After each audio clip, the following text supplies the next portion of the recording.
Welcome to Up to No Good. Some relationships can be really good for you, but some can destroy you. Being able to identify and understand what makes a relationship good for you is of the utmost importance in building relationships that are meaningful and that nurture a sense of connection to the people you care about.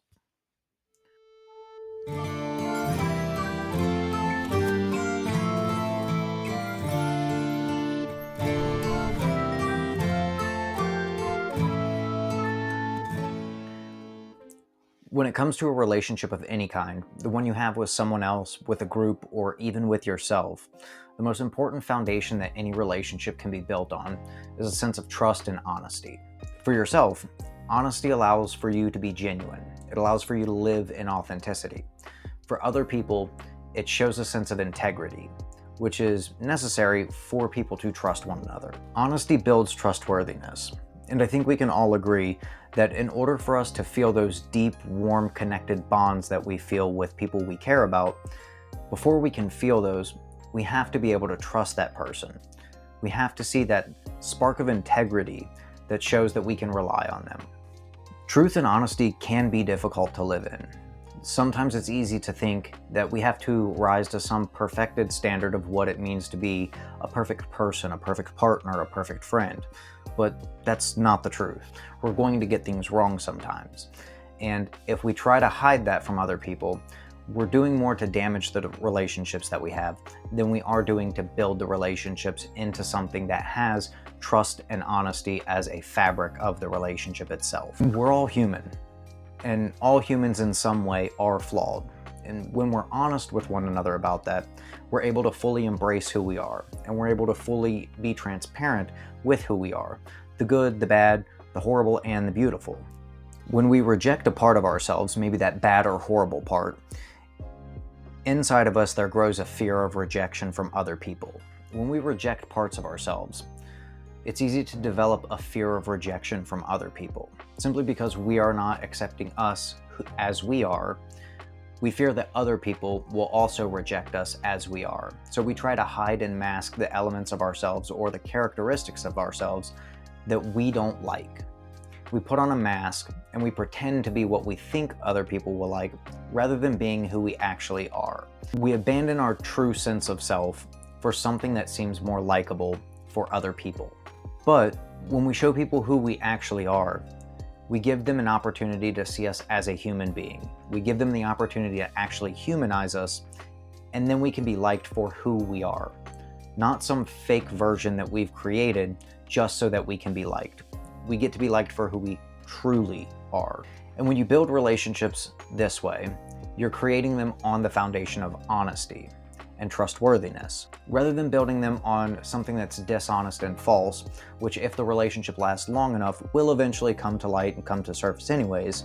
You save everybody the headache and the hassle, and you're just upfront and honest. And it's more endearing to other people to be who you actually are, rather than something that you're not. When it comes to building any kind of relationship, it is important to understand that an intrinsic characteristic of any kind of relationship is a value exchange. And it doesn't sound all that pleasant when you say it out loud, but it's the reality of the situation. Every relationship you have, somebody gets something out of it. Somebody gives something, somebody gets something. It may not be the same thing. People may not be getting the exact same thing out of the relationship, but each person is putting something into it and each person is getting something out of it, each according to their own needs. And this is the value exchange of relationships. So when it comes to the relationship you have with yourself, a lot of how you feel about yourself is centered around what you can do for yourself, your level of self-sufficiency, how well can you take care of yourself. If you invest in yourself, if you learn, grow, take care of your body and mind, you're naturally just going to feel better about life. And the same principle applies to relationships you have with other people. Each person puts something in, and each person gets something out. And the best relationships aren't 50-50. I know this is very common for people to think and say, but it's just not the truth. The best relationships are 100-100. When each person is putting 100% effort into the relationship is naturally going to be better. And 100% today might not be the same as 100% yesterday or tomorrow. If yesterday you were in perfectly good health and today you're sick, 100% is going to look a lot different between these two different scenarios. But the point being is that when you constantly put 100% in, and whoever else is in the relationship is putting 100% in, the relationship is going to be dynamically better than if both people were putting half effort into the relationship. 100-100 is about showing up fully, whatever that may look like in the moment. And on the flip side of this, the worst kinds of relationships you can have are ambiguous ones where people don't know where they stand in the relationship, where they're just kind of feeling it out. And it's kind of easy to understand if you look at it like this. If you have one of these ambiguous relationships and somebody is half in to begin with, and then things get difficult, what's the motivation to stay? If you're already not invested in the relationship to begin with, or only 50% invested in it, wouldn't that downgrade to 40, 30, maybe 25, maybe 0% interest in it?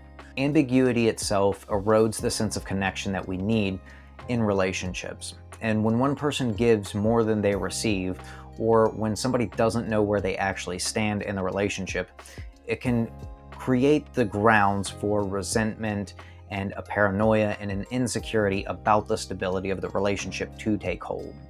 And that begins to erode into distrust. And the way out of ambiguous relationships is fairly simple. It's just to talk, to communicate, to understand where you're at and what the relationship is. Does it have a title? Does it not? What's actually going on here? What does the future look like? What do we want? Right? What are my needs? What are your needs? Can I facilitate yours? Can you facilitate mine?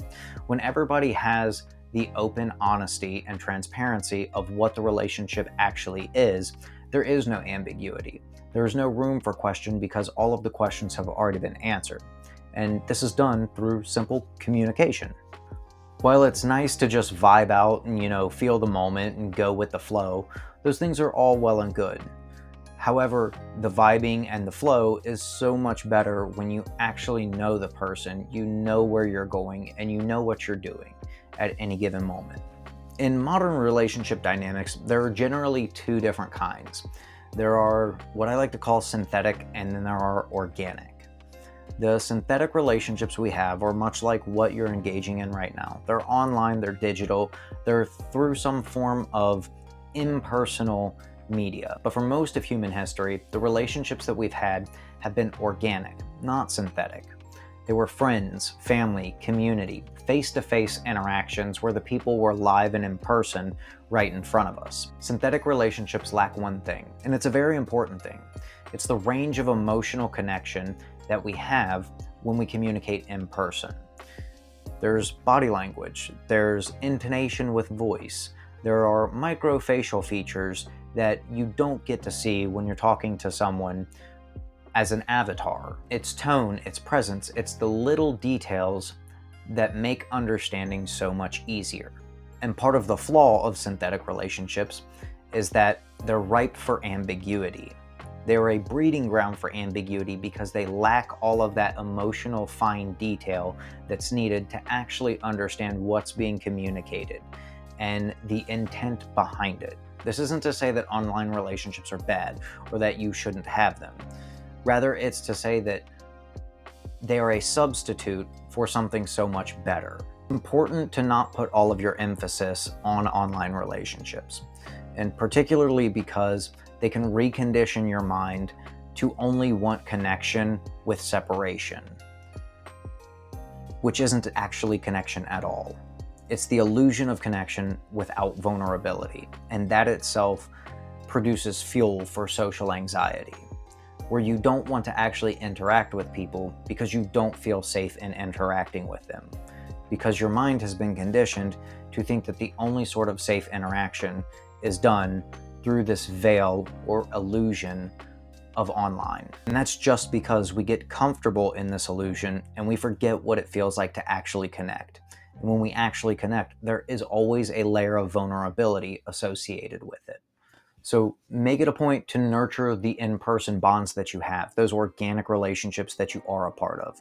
And if you don't have any, try to find some, try to establish some. It's not really that difficult. Find a group, find a hobby, find something you can participate in out in society away from behind the screen. Go be part of something bigger than just yourself and your comfort zone. There's an intrinsic feature to every relationship we have. The relationship with ourselves, we call it our morals. For the relationships we have with other people, we call it boundaries. When we talk about boundaries and morals, what we're talking about is a set of parameters that dictate behavior. And those are behaviors that we ourselves find to be acceptable versus unacceptable, or tolerable versus intolerable from other people. Our morals are standards we hold ourselves to, how we act and how we treat other people. People often mistake morals as something that we have to hold other people to the standard of. We try to impose our morals on other people, and then we just get upset when they don't do what we think they should do. But our morals are our own, and our standards are our own. Our boundaries, however, are what we are willing to tolerate from other people. And that's a little bit different. People are permitted to do what they want to do, but we do not have to tolerate and we do not have to stick around when they do things that we do not agree with. We reserve the right to leave and vacate the relationship at any given time if those boundaries get violated. Tolerance and forgiveness are important parts of relationships, any kind of relationship, right? You have to be willing to forget yourself for the errors that you make in life. You have to be willing to tolerate yourself in those cringy kind of moments. And the same goes for other people. Your friends are going to let you down sometimes. Your partner, your parents, people are going to let you down because humans, flaws, yeah, that's how it goes. But there are certain lines that should not be crossed. Those are lines of self-respect. They're no-go zones that we say, once these are violated, I have to remove myself. Not because I don't care about you, but because I respect myself. Because I respect myself, I can't stay here and tolerate this. All the same, compassion without boundaries is self-destructive. And that self-destruction isn't just theirs in the form of enabling. It can become yours. If you care about someone and you continue to enable them, you're only letting them drown you in their problems. Sometimes the most loving thing you can do is put distance between you and someone you care about and love them from afar until they can just kind of figure their own shit out. And my personal policy, feel free to use it if you'd like, but you don't have to, is that I'm willing to help anyone out so long as they're helping themselves, right? So long as they are trying their best to do things that are beneficial and improve their life, I'm willing to help them in whatever way that I'm able to. However, I cannot aid someone in their own self-destruction. If you want my help so that you can do something I don't agree with, I can't actually help you because I can't aid in your detriment, because now I have guilt that I have to carry on my conscience that I don't want to carry. Boundaries aren't about shutting people out. They're about preserving the conditions where love, connection, and growth can take place.